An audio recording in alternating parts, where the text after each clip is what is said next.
You are my hiding place. You always fill my heart with songs of deliverance. Whenever I am afraid, I will trust in you. Ngalan samahan sa anak at sa Espiritu Santo. Amen. Nagmamang na Diyos, Yahweh Shaddai, ikaw ang Diyos yung magagawa sa tanan, ang Diyos yung nagdahay ko, mayaon, simbahon niya sa Espiritu, kamaturan. Lord God, nanisap kami, ito kanimo, nga nagpaupos, sa tubangan, o wala kayo mahimo kung ikaw, hindi magpaupan ka na mo. Gusto ko Diyos, pagunahin kami, karong mga orasan, na kung sama na mo pagkabuhatong, kinitanan, sipot lamang, buguyon sa imong kabubuton. Gusto ko Diyos, pwede sila panalagini, amat ako sa kanamo. Kami tanan nga uhaw sa imong pulong, uhaw sa imong mga misay, mga pagtulunan, nga mapupo namo. O ituhok sa among kasing-kasing. Karon bito namo, dato namo, paingon sa among panimalay, o isabwag ngadto sa mga katawan, sa mga kasing-iranan. Lord God, salamat na imong kanyang pagkakunahan, salamat sa proteksyon, salamat sa inyong gahong na kanunay maghatag ka namang kalikawasan sa tanang balatian sa pangalan ni Jesus. Gahong na maghatag kasulbanan sa tanang problema. Gahong na may magbago sa mong kinabuhi sa pangalan ni Jesus. Lord God, nasahid kami nga nini mga orasa, pinagi sa mong pulong, ipinalagat ka rin. Pili, maghatag ka namang sa hingpit ng kaluwasan. Iyon man, sa kahayag sa mga nahuna, para sa pamag-uhan, mamintain na mo ulog God, batala na mo ulog God, na mo'y maghatag kasulbanan na mong mga pinahanglan ulog God. Sahid kami, ikaw mo ato sa mga amahan, sa langit, na siya Shaddai, aron pag-andam sa tanan ng panginahanglan matag adlaw. Kung ibupo, lakip na ang mga bendisyon, panalangin, sa matag sa kanamo, aron muli kami na bit-bit na ang panginahanglan, answered prayer na ang matag sa kanamo sa pangalan ni Jesus. Yes Lord, we claim it 100% victory in the name of Jesus. Na mo'y naghari sa kinatugaron, ug hangtod sa kahanturan. Amen. Sa ngalan samahan sa anak sa Espiritu Santo. Amen. Gusto na pakpak ng ikon, alam sa buhay ng Diyos. Pakpak. O sa'yo nagkaayo sa gabi. Gawapan si? Gawapan si Lord. Amen. Kaya sa lingon, gawa tulo nagatigong, anaan siya. Taliwala ka na to. Amen. Pagbasa gikan sa Santo sa Ebanghelyo sa Manan San Lucas, Kapitulo 11, versikulo 47 hangtod 54. Nagaingon, si Jesus mingon, pagkaalaot ninyo, nagbuhat kamo og nindot nga mga lugnanan alang sa mga propeta, ang mga propeta nga gipatay sa inyong mga katigulangan. Sa ingon ini, kamo mismo miangkon nga kamo miuyon sa gibuhat sa inyong mga katigulangan. At sila, mao'y nagpatay sa mga propeta kung kamo ang nagbuhat sa ilang mga lugnanan. Tungod ini, ang kaalam sa Diyos nag-ingon, padadaan ko sila mga propeta o mga sinugo, o ilang patyon ang uban, o ang uban ilang lutuson. Busa sirutan ang mga tao nining panahona, tungod sa ilang pagpatay sa tanang mga propeta, sugad pa sa pagbuhat sa kalibutan. Gikan sa pagbuno kang Abel, nagto sa pagbuno kang Zacarias, nagipatay tunga-tunga sa halaran o sa balaan na dapit. Oo, sultihan ko kamo, silutan ang mga tao nining panahona tungod kanilang tanan. Pagkalaot ninyo mga magtutudlo sa balaod, gitipigan ninyo ang Yahweh. Ang balikon, gitipigan ninyo ang Yahweh na maoy moabli sa puntahan sa balay sa kahibalo. Apan kamo mismo dili usulod, o gisanta ninyo ang buot usulod niini. Sa pagbiya ni Jesus niya itong dapita, isaway siya pag-ayo sa mga magtutudlo sa balaod o sa mga pariseyo o nangutana sila. Kaniya may tungod sa daghang mga butang. Gisulayan nila siya paglit-ad aron hisakpan siya nga nasayop sa iyang gisulti. Mga igsoon, mao kani ang Ebanghelyo sa Ginoo, dahil ikaw o Kristo. Kung sa kapagpag ng igsoon, hallelujah. Kung di na kita malingkod sa presensya ni Lord, hallelujah. Mga igsoon ng Kristo, ang unang Yahweh na gitala ni Kristo ay para pag-abri sa simbahan kanya, isa para pagtungkol sa simbahan. O ang Yahweh gihatag niya ni isa man. Ang una sa papa si Pedro. Okay? Kung siya, ang unang Yahweh, mao ang muabli sa atong simbahan sa kahibalo. Para ang Word of God mo penetrate, mo reflect natong tanan, pag-uhon natong kinabuhi, dawato nato ang pulong sa Diyos atong kasing-kasing. Muna yung kadua, nanuktok si Kristo sa atong kasing-kasing, isa ka to ang muabli, ilang i-welcome si Kristo makisalo-salo. Muna musulod sa simbahan, i-welcome na. So, unang Yahweh para sa simbahan, balay sa kaibalo. Ikatawang Yahweh, kasing-kasing sa tao. Amen?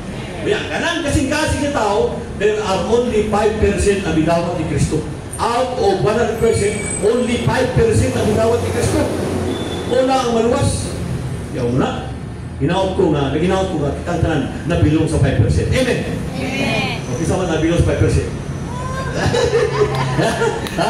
Hindi mo na pari mo yung 80% mga hinibahay, kada domingo, kay lagi obligasyon nato ng musimba, isip mga katoliko, musimba tayo, 80%. Kaya 80%, mga hinibahay sa kasal, bunyag, grupo, kinaikaon. Amen? Oo, di ba? So, karang 80%, ang pag musimba, ha? Bunyag, magsimba, paano ka po sa dating gawin, di ba? Lunes, Santo Biyernes, Sabado, paano ka po sila dating gawin? Marites na po, diba? Magbawangan, di ba? Maglakwatsa, tuloy-suloy, di ba? Ilong-ilong, uban, sinasa. Amen? Ika-Domingo, simba na sa, tumuna siya, nabilong sa 80%. Amen? Wala pa, ma-reflect sa Word of God, wala pa, mutawat ni Kristo. 50% wala mga aktibo sa pag-attend sa Sedai, aktibo sa pag-attend charismatic, ililyon, sa balyak, mga bukas loob, ilim, Opus Christ, tanang grupo. 15%. But only 5% ang bitawat ni Kristo. Bait kayo, no? Amen? Ano man, kaya si Kristo, masigpit, hagikot, masigpit ang dalang paingon sa kariyan sa Diyos. Apan maluwag ang dalang paingon sa impyerno. See? Amen? So, I hope and pray na kita tanan mapilong sa 5% ang bitawa ni Kristo, diha silang kasing-kasing. Mula ikaduwang susi, ikaduwang Yahweh sa kaibalo, ang kasing-kasing sa tao, muna ang muabli, alang-alang ni Kristo, ang i-welcome siya na sa itong kasing-kasing. Ang kanang pagturunan ng misay na mituhog sa itong kasing-kasing, o kana si Kristo, misunod sa itong kasing-kasing, dat una ito si Kristo sa itong panimalay, sa itong masilingan, kunya, ang pag-reflect sa Word of God rin kanato, ang atong attitude, ang atong mga bad habit, mga wrongdoings, ibag uli Kristo, kay siya atong i-welcome sa atong kasing-kasing. Kaya, mo-reflect sa atong dagway, mapahiyumon kaayo, wak na imuguton. Kinano naman si Kristo. O, ingay mo tapat. Igsoon! Smile! Kay bawat sa langit ang nakasimangot. Sakto si sister, di ba? Bawal ang nakasimangot sa langit. Amen? Dapat nakasmile. Kaya once na nakasmile ka, dala-dala mo si Kristo. Okay? Share smile na ito. Amen? Amen. Mato pa ni Mother Teresa of Calcutta, dahil ko nato si Kristo, pinagi sa mapahiyumong dagway, kaya imong share si Kristo sa imong isi katao. Amen? Kung saan mo pag-share sa imong isi katao, kung nagbukot ang dagway, hinsampok ang kilay. Di ba? Di ba, makaingon ang tao, usog di siya eh. I-spirit na ako eh. Di ba? Di po maka-evangelize ka ba? Di ba? Nakinumdong ko ni Papa, ako Papa, pagkamatay niya may insun, nakatawa siya sa lungon. Kaya di po namatay si Papa may insun, ang mga anghel nagkukyaw sa kalipay, si Papa nag-dive, siya atake sa may insun. In the last breath, nakabalik siya sa pag-atake, galit siya sa ginawa may insun. Ang nabugto niya kinaboy may insun. Kaya siya nag-dive, siya kakatawa mo siya. Pagkamatay may insun, ano na ba? Dito katawa, smile. Amen? So in the end, patapos kanta, I will praise you till I die. El Shaddai, so nakasmile sa may sun. Di ba? Amen? Sa dawato ni Moses Cristo sa kasing-kasing, dili na mawala. Naanali mo ang eternal life. Amen? John 10:28, naanali mo ang kinabung dayo ng walay katapusan. Mao ka na si Kristo. Ikatulong Yahweh, mao ang Yahweh sa langit. Amen? Langit. Masaya ni Kristo sa John 14:6. I am the way, the truth, and the life. No one comes to the Father except through me. Di ba? So, pinagi niya, kitang tanan, nakabaton o bugtong taytayan, paingon sa iyang karihan. So, pinagi niya. So, muna ay katulong nga susi, katulong nga Yahweh, sa kahibalo, araw kita makasaksi kung unsa ang grasya na atong may aguman dito sa paraiso sa langit. Ganun yun sa John 14:2, ayaw ka mo kaguol, ayaw ka mo kahadlok, salig ka mo kanako. Kaya kung maato sa kuamahan, o manghandam o lawak alang kaninyong tanan. Di ba? Siyang susi alang sa atong kaluwasan. Okay, mga matay matatanan, muna na mag-andam na sa daan o lawak. Alang na tumataw, nga kanunay na minaw siyang pulong, mga tao nga kanunay nangandam sa ilang kaugalingon. Kaya kita na mawaman ka ng kalimutan na. Ha? Istang hero na tayo ng mga isuon. Muna mangandam ta. Kapag inig-judge niya mo sa mga tao, niya ang Ginoo apil. Amen? Mausap ka mo. Kung na kay Diyos kahangin siya tao, mausap ka balik yung tulog. Amen? Muna dagang backslide, mabalitaan mo, nangamakay na lang, kaya nasakit, kaya wala na Ginoo, puro na kalago na kasing-kasing. Amen? Apat salamat sa Diyos, igamit ni Lord ang portion sa akong kasing-kasing na mawang kinalay. Nadala-dala na akong ison, wala akong masayod, na naaday na siya. Amen? Nanuktok siya. Revelation 3:20, nanuktok siya. Samtang ako nagpupugong, samtang ako nagpupugong sa mga barkada, kinibiyan ako sa Ginoo, nanuktok siya. Sige siya tuktok na ison. Sige manuktok. Amen? Kaya one time na nakita ko parang misayro, alagad si Ginoo, membro siya sa prayer party, nakita niyo sa Robinson. Uy, Patrili, niyaligid ka. Uy, balik ka. Uy, nakita niyo mo. Ano ba? Nagi anghel ba? Mapadaan si Lord. No, ay anghel. Daghang kayo mga pamahagi si Lord na mabalik ko para magpahinumdum sa mga pulong na akong sabwa na ito sa mga katawan na nakabatong kaluwasan apan ako balik kaluwasan. Okay? So muna yung resulta nga ang usa kalagad kumubya sa Ginoo sus pangitaon jud ka sa Ginoo may igsoon. Amen. Ikaw ako kitang tanan nga bitawat sa pulong sa Ginoo, ipuyo diya sa pulong sa presensya sa Ginoo, igsoon. May duwa ang Dios pangitaon jud ka sa asa ka suot diya sa palibot sa inyong balay, sa asa ka lugar pangitaon jud ka.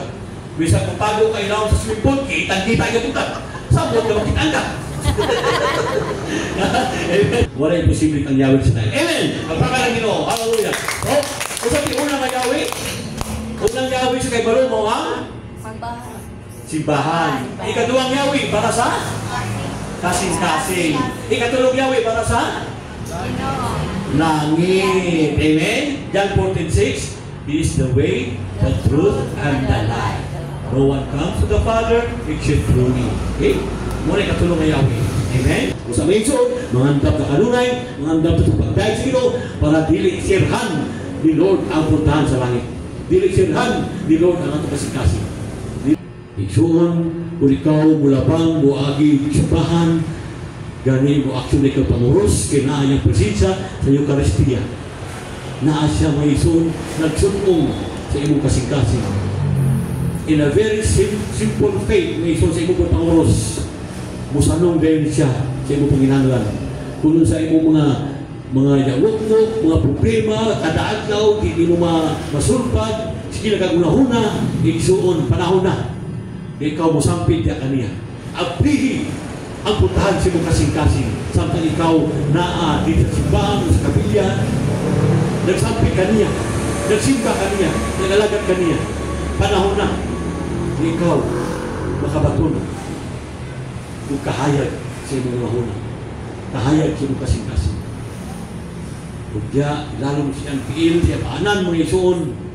Ang yuwa siya, mga yuwa daan niya. Kung sama niyo pagkinahanglan, tuhuin na madawat nimo sa ngalan ni Jesus. Kaya siya misaad, waadto siya sa atong amahan sa langit, aron ang yuon, pangayuon ang atong pagkinahanglan, kung ipupog dili ka nato, down at his feet ng Ginoo. Diya sa altar, tuhuin na madawat nimo, aron muli kita, na bit-bit na ang tanan nato pagkinahanglan, natid na ang katuparan sa atong pagkinahanglan sa pangalan ni Jesus. Lord, salamat ining mga orasa na imo kami gitagaan o mga lingkod kay misay. Salamat Lord na amo kini magamit aron puy-an aron mahimo kami ehemplo sa among pamilya, sa among mga kaigsuonan, mga kasilinganan, mga kaparintihan. Lord God, aside kami nga imo kami pangunahan, aron pagpainumdum sa mga mensahe nga maggiya kanamo, aron dili kami may tumpawak sa kalautan. Usa o Dios, kami nagatulong na sayon, maghari ka sa mga kasig-kasig. Lord, kung sama namong ipangayo, na nakasulat sa prayer request, aside kami, na sa wala pa namong isulat, sa wala pa namong gilitok, aron magsapit na kanimo, imo na kining giandam. Tagana aron ipopo di kanamo lakibla ang bendisyon at panalangin aron matag sa kanamo pa-bless kayo sa pagpanguli dala o bitbit ang tanan nga panginahanglan ang prayer na matag sa kanamo sa pangalan ni Jesus. To God be the highest glory in Jesus mighty name we pray. Amen and amen. Salamat sa mahal sa anak ng Espiritu Santo. Amen. Gusto ko pagpapaiso. Hallelujah.